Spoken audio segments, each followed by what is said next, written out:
Norway کے معروف مشہور اور ایک عظیم شخصیت، ایک عظیم اسکالر جناب علامہ محمد اقبال فانی صاحب ہوں گے، جو ماہ رمضان کی برکت اور آپ کے سوالوں کے جواب دیں۔ میں نہایت ہی آپ کا شکر گزار ہوں کہ آپ نے اپنا قیمتی وقت ہمیں عطا فرمایا، اور ہمارے ناظرین و سامعین جو اس وقت پوری دنیا سے، پاکستان سے، پورے یورپ سے، اٹلی سے جڑے ہیں اس ہمارے کنیکشن کے ساتھ، تو ان کے لیے آپ نے اپنا قیمتی وقت نکالا، نہایت شکر گزار۔ آپ کا بہت شکریہ کہ آپ نے اپنے اس پروگرام میں مجھے بھی موقع دیا آج۔ جزاک اللہ۔ اچھا جی، ہم سب سے پہلے آپ سے گزارش کریں گے کہ ماہ رمضان مقدس کے بارے میں آپ کچھ نصیحت فرما دیں ہمارے تمام ناظرین و سامعین کو کہ مقدس مہینے میں ہمارے لیے کیا فیض و برکات رکھی گئی ہیں اور ہمیں کس طرح اپنی زندگی کو ادا کرنا چاہیے۔ بسم اللہ۔ بسم اللہ الرحمن الرحیم۔ اللہم صلی علی سیدنا و مولانا محمد وعلی آل سیدنا و مولانا محمد وبارک وسلم۔ رمضان المبارک کا مہینہ تو سارے کے سارے اہل اسلام، اہل ایمان کے لیے برکت کا، رحمت کا، فیض و برکات کا، مغفرت کا، بخشش کا، دوزخ سے آزادی کا مہینہ ہے، اور اللہ رب العزت کے خاص انعامات اس ماہ میں اللہ پاک اپنے بندوں پر نازل فرماتا ہے۔ اس کی پہلی رات کے آتے ہی جتنے بھی اہل قبلہ ہیں اللہ پاک ان کی مغفرت فرما دیتا ہے، پھر گناہ ان کے معاف فرما دیتا ہے۔ باقی سب کے نفوس کی علیحدہ علیحدہ کیفیات اور حالتیں ہوتی ہیں، وہ پورا مہینہ اپنے نفس کی حالت کو بہتر بنانے کے لیے ہمیں موقع عطا فرماتا ہے، ہمیں وقت دیتا ہے، کہ ہمیں مہلت دیتا ہے، ہمیں یہ مہینہ دیتا ہے کہ اس میں میں تمہارا جو بڑا دشمن ہے شیطان، اس کو قید کر دیتا ہوں، اور تم اس کے روزے رکھ کر جو اندر کا تمہارا دشمن ہے نا، تمہارا نفس، اس کو تم خود کمزور کر لو۔ شیطان قید ہے، نفس کو کمزور آپ نے کرنا ہے۔ اب نفس کمزور کیسے ہوگا؟ بھوک سے تو صرف جسم ہمارا کمزور ہوتا ہے، نفس اور بھی بہت ساری چیزوں سے خوراک حاصل کرتا ہے۔ نفس غیبت سے بھی خوراک حاصل کرتا ہے، چغلی سے خوراک حاصل کرتا ہے، تکبر سے خوراک حاصل کرتا ہے، نفرت سے خوراک حاصل کرتا ہے، کینے اور بغض سے خوراک حاصل کرتا ہے۔ ہر وہ چینل جو ہمارے نفس کو قوت و تقویت دیتا ہے، ہمیں وہ سارے چینلز کو بند کرنا ہوتا ہے، اور روزہ اسی کا نام ہے۔ روزہ امساک ہے، روزہ رک جانا ہے اور اپنے آپ کو روک لینا ہے گناہوں سے، نافرمانی سے، بغض سے، حسد سے، کینے سے، حرام سے، ناجائز سے۔ ظاہری طور پر تو رکے کہ آپ نے کھانا چھوڑ دیا، آپ نے پینا چھوڑ دیا۔ باطنی طور پر رکنا یہ ہے کہ آپ کی نگاہیں رک جائیں، وہ ان چیزوں کو دیکھنا چھوڑ دیں جن کو دیکھنا جائز نہیں ہے، کان ان باتوں کو سننا چھوڑ دیں جن کا سننا جائز نہیں ہے، قدم ایسی جگہوں پر جانا چھوڑ دیں جہاں پر جانا جائز نہیں ہے، اور دل ایسے خیالات ترک کر دے جن کا دل میں آنا جائز نہیں ہے۔ اسی طرح غصہ ترک کر دیں، حقد ہے، ظلم ہے، پھر دوسروں کے لیے بخل اور کنجوسی کے جذبات ہیں، ان سے توبہ کی جائے، معافی مانگی جائے۔ تو یہ سارا پیوریفیکیشن کا، پاکیزگی کا اور طہارت کا عمل ہے جسے اللہ رب العزت نے روزہ کہا ہے، اور اس کو روزہ کہنے کی بھی ایک خاص وجہ سبب ہے۔ روزے کا لفظ جو ہے نا، یہ رمضان سے نکلا ہے، اور رمض کا ایک معنی بھٹی بھی ہے۔ بھٹی آپ نے دیکھا ہوگا، سنار کے پاس ایک بھٹی ہوتی ہے، تو اس بھٹی کا کمال یہ ہوتا ہے کہ اس کے اوپر جس چیز کو چڑھا دیا جائے، جس کو بھٹی میں ڈال دیا جاتا ہے نا، تو بھٹی اس کو گرم کر کے اس میں سے کھرا اور کھوٹا علیحدہ علیحدہ کر دیتی ہے۔ تو رمضان المبارک کا مہینہ سخت، جب گرمیاں تھیں، جب یہ فرض بھی ہوا تھا، تو یہ اس بھٹی میں سے ہمیں اپنے آپ کو گزارنا ہے۔ اس بھٹی میں ڈال دیں، یہ کھرا کھوٹا علیحدہ کرے گی۔ اگر ہم اس کے نیچے تقویٰ کی آگ جلائیں، طاعت کی آگ جلائیں، اور رغبت اور شوق کی آگ جلائیں، اور اپنے آپ کو طاعت کی بھٹی میں ڈال دیں، اور اللہ رب العزت کی حکم کے تابع اپنی زندگی کو کر لیں، پھر اس پیٹ کو ظاہری طور پر بھوک دیں، فقر دیں، اس کو پیاس دیں، اور اندر سے نفس کی خواہشات کے الٹ چلنے لگ جائیں، تو اس تپش سے ہمارے من کا جو کھرا اور کھوٹا ہے وہ علیحدہ علیحدہ اور جدا جدا ہو جائے گا۔ تو اللہ رب العزت کا یہ خاص کرم کا اور اس کی برکتوں کا اور اس کے فضل اور رحمت کا مہینہ ہمارے پاس آیا ہے، تو یہ ہمارے من کے کھوٹ کو پاک کرنے کا مہینہ ہے۔ تو اس کو اسی طرح ہی لینا چاہیے جس مقصد کے لیے آیا۔ اللہ پاک نے اس کا مقصد بیان بھی یہی کیا کہ تمہارے اوپر اس لیے فرض کیا تاکہ تم تقوی حاصل کرو۔ تو حصول تقوی اس کا بنیادی مقصد ہے۔ اگر ہمارے اندر تقوی پیدا نہیں ہو رہا تو پھر یہ محض بھوک اور پیاس ہے. ہر بندہ جائزہ لے سکتا ہے کہ اس کا روزہ اس کے لیے باعث تقوی بن رہا ہے یا نہیں بن رہا. جی ماشاءاللہ، بہت پیارا، اچھے طریقے سے آپ نے اپنے پیارے کلمات سے ہمیں نوازا. تو آج کا ایک سوال ہے جس سے میں شروع کرتا ہوں. تو ابھی دوستوں کے سوال آ رہے ہیں، اس کو لیتا ہوں. جیسا کہ علامہ صاحب آپ کو پتہ ہے کہ حکمت ایک نہایت ہی مشکل موضوع ہے.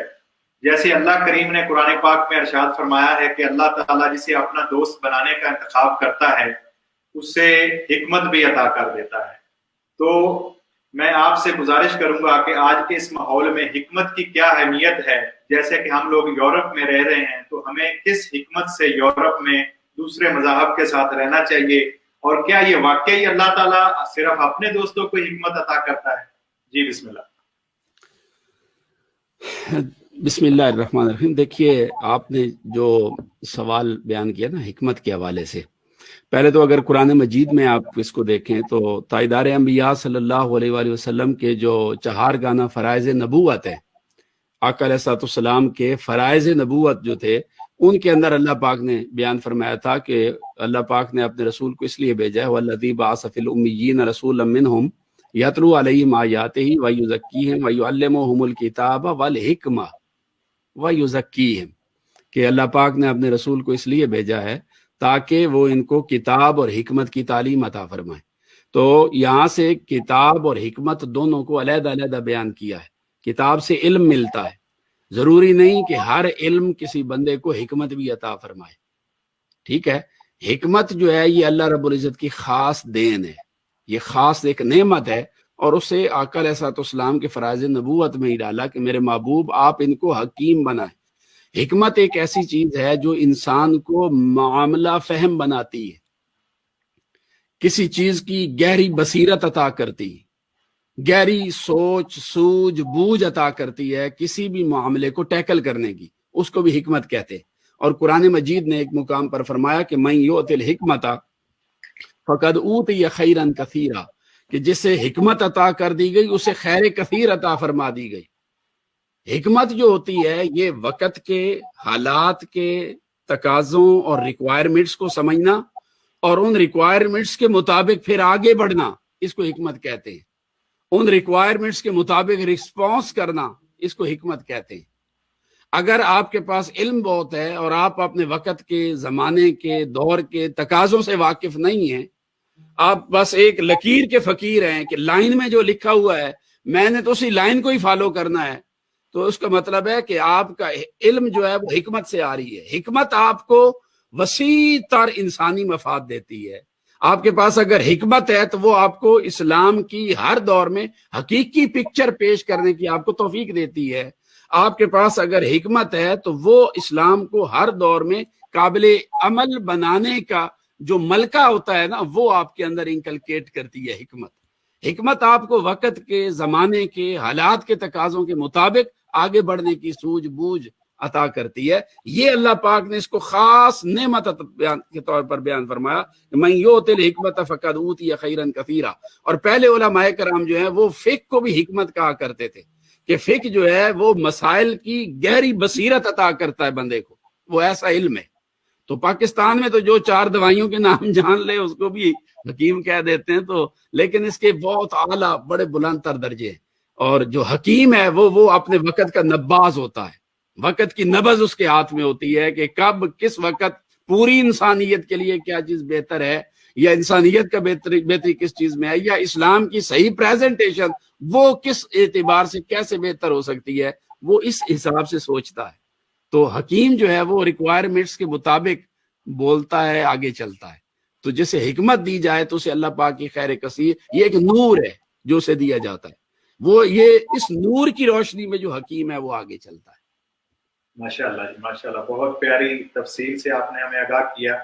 تو اس کے ساتھ کچھ آپ اگر تھوڑا سا اضافہ فرما دیں، اس یورپ میں رہتے ہوئے جتنے ہمارے بہن بھائی یورپ میں رہ رہے ہیں، یو کے میں رہ رہے ہیں، ان کو کیسے اپنی زندگی میں بدلنا چاہیے، ان کو کیسے لے کے آگے جانا چاہیے حکمت کو مد نظر رکھتے ہوئے، اپنے دین کو بھی قابو رکھتے ہوئے، دوسرے مسلک کے دوسرے لوگوں میں باہر جب نکلنا ان کی محفل مجلس میں، تو ہم کیسے اپنے آپ کو بہتر طریقے سے اپنا ایمان بھی بجائے ہوئے آگے جا سکتے ہیں۔ وقت مختصر ہے، میں آپ سے معذرت چاہوں گا، تو انشاءاللہ یہ چند منٹوں میں کچھ سوال ایک دو آئے ہیں وہ بھی لے لیتے ہیں، اور اس پہ اگر تھوڑی سی روشنی ڈال دیں۔ دیکھیے، آپ یورپ میں رہتے ہیں تو آپ اسی طرح یورپ میں رہیں جیسے تاجدار انبیاء صلی اللہ علیہ وسلم کے صحابہ کرام جو ہجرت کر کے ابیسینیا گئے تھے تو وہ وہاں پر انہوں نے جا کر زندگیاں گزاری تھی۔ آپ یہاں پر رہتے ہیں تو حکمت کا تقاضا، ایک تو پہلی بات تو یہ کہ آپ اقلیت ہیں، دوسری بات یہ ہے کہ اسلام بھی ہمیں جس دھرتی جس سرزمین پر رہتے ہیں اس کے قاعدے قوانین اور ضوابط کی اتباع کرنے کی کا حکم دیتا ہے۔ حکمت کا تقاضا بھی یہی ہے کہ آپ امن کے ساتھ رہیں، اسلام امن کا دین، رحمت کا دین ہے۔ آپ جہاں پر رہ رہے ہیں رزق حلال کی کوشش کریں، اور جہاں پر وہ عمومی جو گناہ ہیں ان سے اپنے آپ کو بچائیں، حلال حاصل کرنے کی کوشش کریں، دیگر معاشرتی جو گناہ ہیں ان سے اپنے آپ کو بچائیں، جو اچھی چیزیں ہیں اس معاشرے میں وہ آپ لیں۔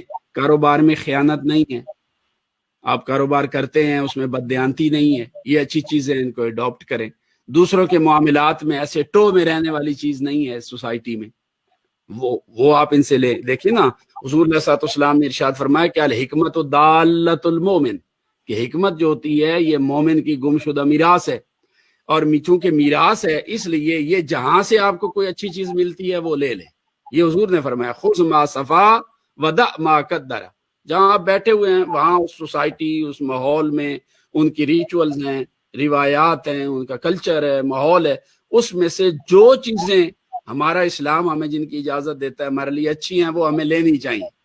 اور فرمایا خذ ما صفا ودع ما قدر، اور جو مقدر جو بری چیزیں ہیں اچھی نہیں ہیں ان کو چھوڑیں، ان سے اپنے آپ کو ڈسٹینس کریں، اپنی حدود کے اندر رہیں۔ تو اسلام فلیکسیبلٹ ہے، یہ اپنے دور زمانے کی ریکوائرمنٹس کے مطابق جس سوسائٹی میں آپ رہ رہے ہیں اس سوسائٹی کی ریچولز کے مطابق، اس کی کسٹمز کے مطابق وہ کلیش نہیں کر رہی اسلام کے ساتھ، تو آپ ان کے مطابق زندگی گزاریں، وہاں پر پیسفل رہیں، اور پھر یہ سب سے بڑھ کر فرقہ واریت سے اپنے آپ کو بچائیں، اور میجورٹی کا جو کنسیپٹ ہے اس کو آپ قائم رکھیں۔ پوری میجورٹی اگر مشرق کی طرف دیکھ رہی ہے تو آپ اکیلے دو چار ایک ٹولہ لے کے مغرب کی طرف منہ کر کے کھڑے نہ ہو جائیں۔ اپنی اجتماعیت کو، چونکہ آپ یہاں آلریڈی اقلیت میں مزید اگر آپ اپنے آپ کو توڑ رہے ہیں تو اس کا مطلب ہے آپ ڈیوائیڈ کر رہے ہیں، آپ کمزور کر رہے ہیں مسلم کمیونٹی کو۔ تو جو ہے نا اجتماعیت، اس کے ساتھ رہیں اگر آپ نے یہاں رہنا۔ اور حضور نے فرمایا ید اللہ علی الجماع، جو اجتماعیت ہوگی جہاں پر اس کے اوپر اللہ پاک کا پروٹیکٹیو ہینڈ ہوگا، اللہ رب العزت ان کی پھر حفاظت فرمائے گا۔ اور جو اجتماعیت کو چھوڑ دے گا فَإِنَّهُ مَنْ شَذَّ فِي النَّارِ، جو اس کو چھوڑ دے گا اور اپنی 1.5 اینٹ کی مسجد بنائے گا تو وہ پھر دوزخ کی طرف چلا جاتا ہے۔ تو یہاں پر رہ رہے ہیں، ایک تو اجتماعیت کا خاص خیال رکھیں، حکمت کا خاص خیال رکھیں، اور وہ چیزیں جو آپ کو اسلام نے دی ہیں، بیسک پرنسپلز، ہمسایوں کے حقوق کے، ہماری اپنی اخلاقیات جو اسلام نے دی ہیں ان کی عملی پیکر بن جائیں۔ یعنی اس معاشرے میں رہتے ہوئے جو آپ نے تبلیغ کرنی ہے وہ زبان سے نہیں، وہ کردار سے کرنی ہے۔ سب سے بہترین تبلیغ وہی ہوتی ہے جس میں زبان نہ ہلانی پڑے۔ تو ہم میں سے ہر بندہ یہ کر سکتا ہے اپنے اخلاق، کردار، اپنے مینرز، ایکشنز کے ذریعے۔ اللہ پاک اس کی توفیق عطا فرمائے۔ جی جزاک اللہ۔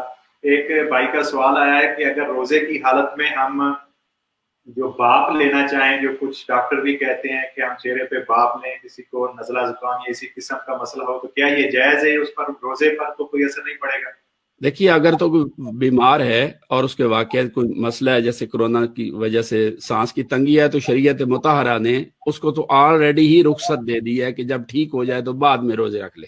ان کنتم مریضا او علی سفر فعدۃ من ایام اخر، اگر مریض ہو یا سفر میں ہو تو تم اپنی وہ مدت بعد میں پوری کر لو جتنے روزے رہ جائیں۔ تو آپ کو فقہائے کرام نے یہ لکھا ہے کہ اگر کوئی بندہ محض جان بوجھ کر دھواں بھی لیتا ہے اپنے ناک کے اندر جان بوجھ کر تو اس سے بھی روزہ ٹوٹ جاتا ہے۔ تو بھاپ تو اندر جاتی ہے باقاعدہ ہوا کے ساتھ، تو اس سے آپ کا روزہ فاسد ہو جائے گا۔ اگر آپ مریض ہیں تو آپ کو شریعت مطہرہ اس چیز کی رخصت دیتی ہے کہ آپ بعد میں اپنی گنتی پوری کر لیں۔ اگر آپ بھاپ لیں گے روزہ ٹوٹ جائے گا اس سے۔ جی ماشاءاللہ، شکریہ۔ اس کے ساتھ میں آپ سے گزارش کروں گا کہ ابھی کچھ نئے سوال نہیں ہیں، تو آپ اپنی طرف سے تمام سننے والے ناظرین و سامعین کے لیے کوئی اچھے سے جو اپنے ذکر و اذکار ہیں ماہ رمضان کے حوالے سے، اور جن سے اس کرونا وائرس کی وجہ سے بھی اللہ تعالیٰ شفاعت عطا فرمائے پوری انسانیت کو، اور جن لوگوں کے گھروں میں رزق کا مسئلہ ہے یا بیماریاں ہیں یا پریشانیاں ان کی دور ہو جائیں، تو ان کے لیے آپ روشنی فرما دیں. بہت شکریہ. دیکھیے قرآن مجید میں آیات شفا ہیں، وہ آیات شفا پڑھیں، اور سب سے بڑھ کر جو فاتح شریف ہے اور ہر آدمی کو آتی ہے، فاتح شریف پڑھیں. صبح جب اٹھتے ہیں تو اپنے آپ کو اللہ رب العزت کی پروٹیکشن میں دے دیں، یعنی تعوذ پڑھیں شیطان سے بچانے کے لیے، اللہ رب العزت سے اس کی رحمت اور مدد مانگیں. آقا علیہ السلام کی ایک دعا ہے، آپ نے تلقین فرمائی، اور صحابہ کرام کا اس حد تک عقیدہ تھا کہ وہ فرماتے تھے، ایک جو اس کے راوی ہیں وہ صحابی کہتے ہیں عبداللہ ابن مسعود رضی اللہ تعالیٰ عنہ غالباً، کہ جب میں یہ دعا پڑھ لیتا ہوں تو مجھے پورا یقین ہوتا ہے کہ روئے زمین پر آج کوئی چیز بھی مجھے نقصان نہیں پہنچا سکے گی. تو آپ وہ دعا پڑھیں، بسم اللہ الرحمن الرحیم. دیکھیے کتنی آسان دعا ہے، بسم اللہ الرحمن الرحیم، بسم اللہ شافی، بسم اللہ الکافی، بسم اللہ المعافی، بسم اللہ الذی لا یضر مع اسمہ شیء ولا داء فی الارض ولا فی السماء وہو السمیع العلیم.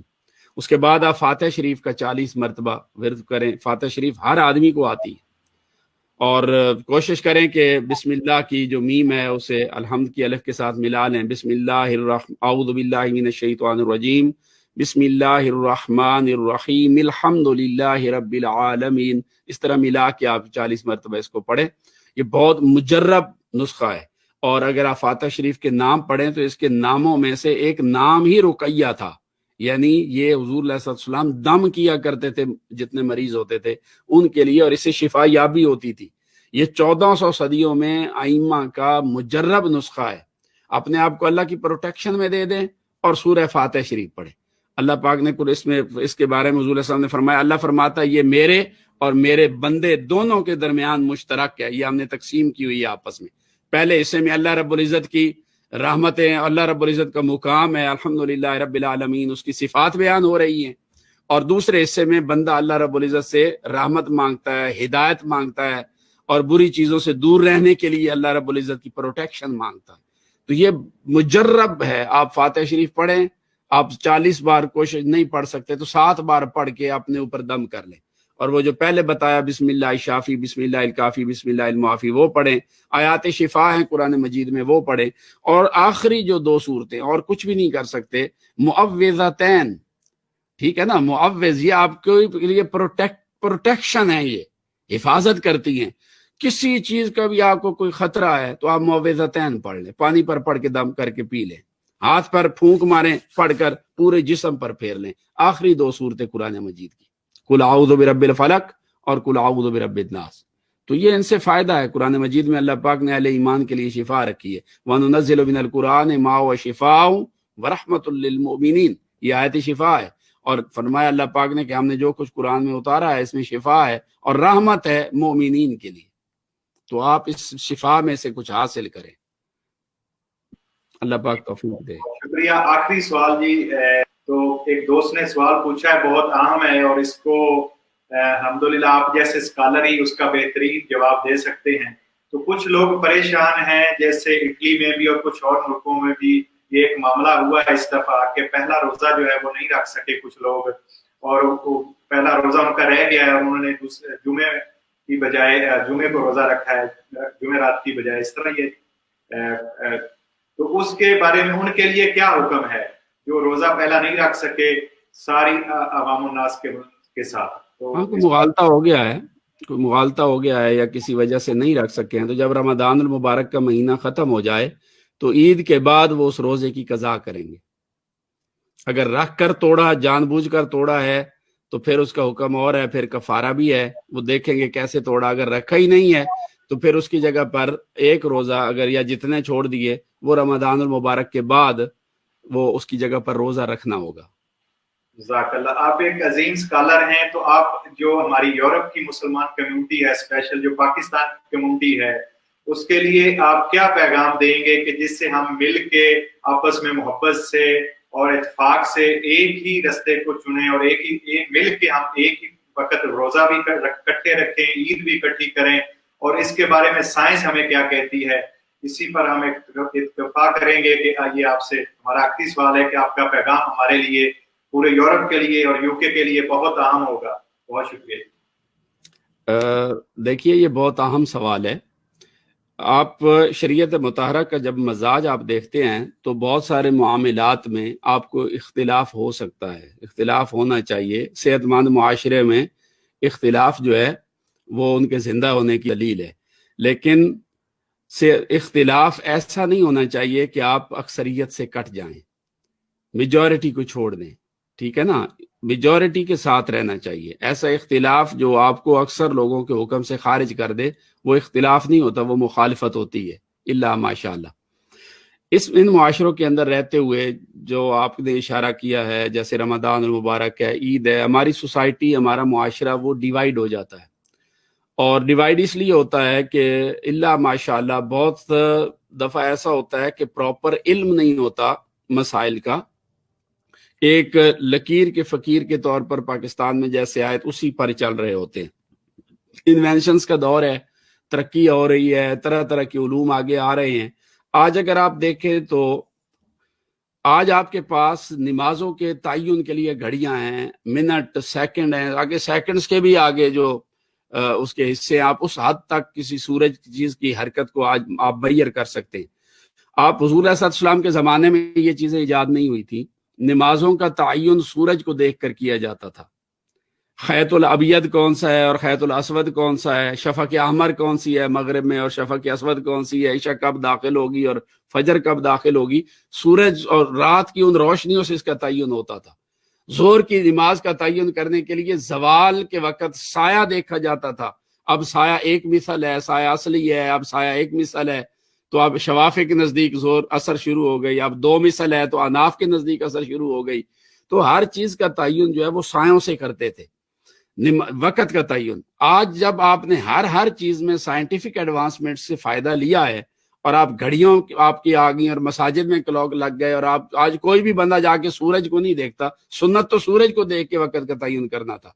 تو اس کا مطلب ناجائز نہیں ہے گھڑیوں کا دیکھنا. جب ایک انوینشن ہو گئی، ایجاد ہو گئی، اور ایک چیز پورے ٹائم میئرمنٹ آپ کے سامنے ہاتھوں میں آ گئی، آپ اس کو فالو کر رہے ہیں اور وہ خلاف اسلام نہیں ہے. بالکل اسی طرح آج آپ کے پاس سورج کی حرکت، چاند کی حرکت، چاند کب پیدا ہوا، کتنے بج کر کتنے منٹ کتنے سیکنڈ پہ نیو مون ہے، اور اس کی کتنی عمر ہو چکی ہے جب سورج شام کو غروب ہو رہا ہے. آج سائنس آپ کو یہ بتا دیتی ہے کہ دنیا کے کس کس کونے میں ویزیبل ہے. تو سائنس جو ہے وہ جب ہمیں اتنی ایک اتھینٹک ایک چیز کے بارے میں علم دے رہی ہے تو اس علم کو آج بھی یوٹیلائز کرنا چاہیے. جب ہمیں سائنس آج بتا دیتی ہے کہ آج 10 سال بعد کس مہینے کا چاند جو ہے وہ کتنے بج کے کتنے منٹ کتنے سیکنڈ پر پیدا ہوگا، مجھے آج سائنس بتا رہی ہے. تو ان سائنسی انوینشنز کو سامنے رکھنا چاہیے اور ان کو اسی طرح یوٹیلائز کرنا چاہیے، استعمال کرنا چاہیے جیسے آپ مسجد کے لیے گھڑیاں استعمال کرتے ہیں، جیسے آپ ہوا کے لیے مسجد میں لائٹیں استعمال کرتے ہیں، پنکھے استعمال کرتے ہیں، اور اسے اسلام کو کوئی خطرہ نہیں ہوتا. تو بالکل اسی طرح یہ بھی انوینشنز ہیں، سائنٹیفک علم ہے، یہ نالج ہے اور اتھینٹک ہے. اس کو بنیاد بنا کر امت کو ان جتنی بھی سائنٹیفک انوینشنز ہیں ان سے فائدہ اٹھا کر یہ جو اختلافات ہیں، 3 4 عیدیں کر لی، اس سے نکلنا چاہیے. اس سے تماشا ہوتا ہے. یا تو یہ ہے کہ چلیں آپ نے نہیں کرنا تو آپ جہاں پر رہ رہے ہیں، آپ اٹلی میں ہیں، 2-3 لاکھ مسلمان ہوں گے، 4 لاکھ ہوں گے، بھائی 3-4 لاکھ ہیں، آپ جو میجورٹی کمیونٹی اس کے ساتھ مل کر اتفاق کر لیں کہ ہم نے ایسا کرنا. اپنی پھر 1-1 1.5 اینٹ کی مسجد نہ رکھے، اس سے بندہ فتنے سے بچ جاتا ہے. اسی طرح نمازوں کے معاملات ہیں، روزے کے معاملات ہیں، عیدیں ایک کر لیں. تو بہت ساری جگہ پر ہمیں جو فیلس کا یہاں پر بولتے ہیں، اجتماعیت کا جو لفظ ہے نا، اس کی طرف آنا چاہیے. ہمارے اندر امت کا تصور جو ہے وہ نظر آنا چاہیے. وہ جزئیات کا نہیں، جزئی آپ کے دیکھیے اختلاف ہو سکتا ہے. اختلاف دیکھیے امام شافعی رحمۃ اللہ علیہ اور امام اعظم ابو حنیفہ میں بھی تھا. اختلاف امام اعظم ابو حنیفہ کے 2 شاگرد ہیں، امام یوسف اور امام محمد، ان کے ساتھ امام صاحب کا اختلاف تھا، ان کا آپس میں بھی ہوتا تھا. پھر بھی استاد تھا، یہ شاگرد تھے. امام شافعی کا اختلاف ہے، ان کی فقہ اپنی ہے، فقہ شافعی، مگر وہ فرماتے ہیں کہ جب مجھے کسی مسئلے میں پھنس جاتا ہوں اور اس سے نہیں نکل پاتا تو میں مصلی اٹھاتا ہوں اور امام اعظم ابو حنیفہ کی قبر پہ چلا جاتا ہوں، وہاں جا کر اللہ کی بارگاہ میں 2 نفل پڑھتا ہوں، اس وقت تک میں وہاں سے نہیں ہٹتا جب تک کہ مجھے میرے مسئلے کا حل نہیں مل جاتا. اختلاف دیکھیے کتنا. اب شاگرد ہیں امام شافعی امام مالک کے، فقہ اپنی ہے، مگر ادب احترام کے تقاضے ہیں. آپ اختلاف رکھنا چاہیے امت کو، مگر مخالفت کی طرف نہیں جانا چاہیے. اس سے پھر خیر کے پہلو جو ہیں اور کئی آگے راہیں جو ہے وہ کھل جاتی ہیں اور انسان بہتری کی طرف چلا جاتا ہے. جی جزاک اللہ خیر. علامہ محمد اقبال فانی صاحب ناروے سے، آپ نے انتہائی اپنی قیمتی گفتگو سے ہمیں اور ہمارے ناظرین و سامعین کو نوازا. میں اور اپنے تمام ناظرین کی طرف سے آپ کے تہ دل سے شکر گزار ہیں، اور انشاءاللہ امید ہے کہ آپ ہمیں آگے بھی موقع دیں گے ہمارے پروگرام میں. بہت شکریہ. آپ کو بھی السلام علیکم ورحمۃ اللہ وبرکاتہ، اور سب ناظرین اور سامعین کو بھی السلام علیکم ورحمۃ اللہ وبرکاتہ.